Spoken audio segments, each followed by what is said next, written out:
দরজার ফাঁক দিয়ে টমাস দেখে টিচার নকল দাঁত লাগাচ্ছে।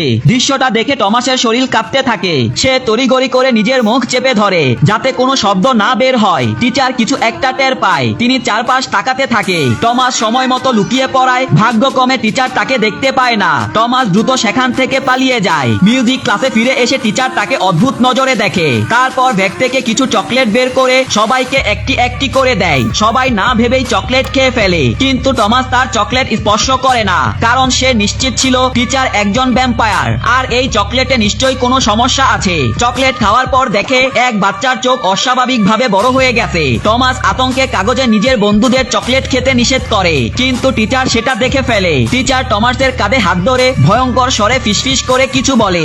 স্কুল ছুটির পর টমাস তার দুই বন্ধুকে সব বলে টিচার ভ্যাম্পায়ার, কিন্তু প্রথমে তারা বিশ্বাস করে না। পরের দিন ক্লাসে গিয়ে তারা দেখে সব ছাত্র যেন পুতুলের মতো চলাফেরা করছে।